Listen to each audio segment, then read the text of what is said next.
Hello YouTube, it's me John Avenger once again, and welcome to another review of Did I Just See That Month. Yeah, this time I'm reviewing an animated film. I haven't done that for a while since Home. And this is a 2021 American animated comedy produced by Warner Brothers. No, it's not Looney Tunes, and it's also not a DC movie. This is the 36th entry in the direct-to-video series of Scooby-Doo films, yes. The film is a crossover between Scooby-Doo and another Cartoon Network show that came out back in the 90s. The series ended in 2002, followed by a CGI short titled The Fog of Courage in 2014. This was released last year in September. I was going to review this for Halloween, but I missed it, so here we go. Straight out of nowhere, Scooby-Doo meets Courage the Cowardly Dog. This film was weird. I know, Josh is going to be like, what did you expect? But Courage the Cowardly Dog, this is why I never watched it as a teenager when it came out in the late 90s. Because I just thought it was too surreal and it just made no sense. And it's called Courage, and yeah, he's scared of everything. And why is he purple? He's like light purple. It's weird. And the voice cast is fine. It's most of the same actors from the shows. Frank Welker, Greg Griffin, Matthew Lillard, Kate Micucci, Jeff Bergman. Marty Grabstein is the same voice as Courage from the original, and you have Thea White. She did this right before she died, so this is like the last time she played the old lady from the show.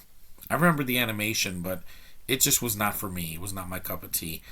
This movie's about 72 minutes long, so it's pretty short. If you're a Scooby fan, I would say watch it once, but it's not worth owning.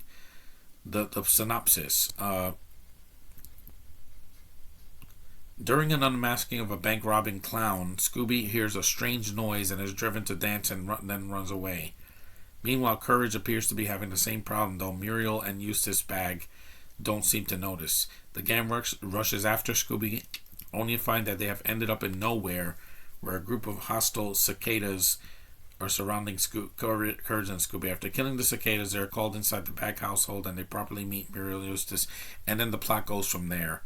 It's another Scooby film, so you've seen these films before.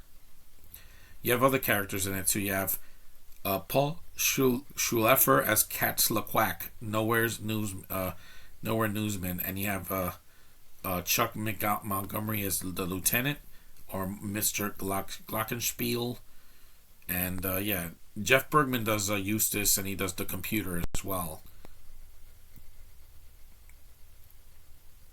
I don't know how they did a crossover like this, because Courage Courage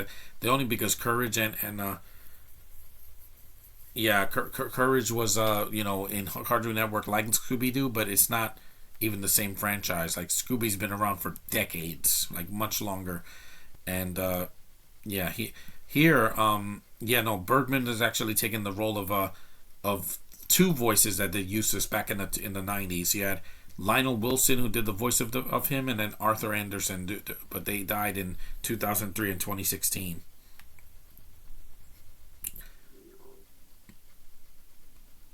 Yeah, and also, this is the second film to be posthumously give a special credit to original Scooby-Doo creators Joe Ruby and Ken Spears. They were probably producers on the original cartoon, because Joseph Hanna-Barbera died years before this movie was in production. And it's just too weird. Like, the imagery in this movie, it makes Into the Spider-Verse look normal, because it's a lot of crazy eye bulging and all this crazy shit of horror. Courage is like, just like Scooby, but he takes it way too far. Like, even his teeth can talk. I mean, his teeth are like broken for some reason. It says this is the reception it got. It said there are most that feel a bit padded. Yeah, mostly the crazy shit that comes out. To justify a feature-length effort, it should have been a short film. It should have been like 40 minutes. It would have been a lot easier. But it is easy to give them a pass as you enjoy spending time with these characters. I like the characters. They're not the problem. It's just that some of the writing and the weirdness, surreal imagery just took me out of it a little bit. It says this is a movie for fans of both the series. Well, I was a fan of Scooby, not Courage the Cowardly Dog. I just never found it interesting. It was never scary to me. It's just weird. It is literally a love letter to everything that makes both Scooby and Courage the Cowardly Dog fun to watch. Common Sense Media gave it 2 out of 5 stars. That's how I would give it, like 2.5. It's well animated and the voice acting is fine, but the plot just didn't do it for me. It's just very common. It's not scary. Scooby-Doo on Zombie Island is way scarier than this.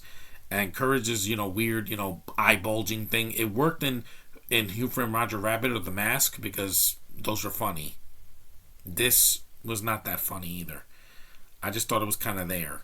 But it's not horrible. Like I would say give it one watch. If you haven't seen it, watch it once and move on with your day. It's not something to lose sleep over. I just thought it was okay at best. But anyway, that's my short review on Straight Out of Nowhere, Scooby-Doo meets Courage the Cowardly Dog. It's average.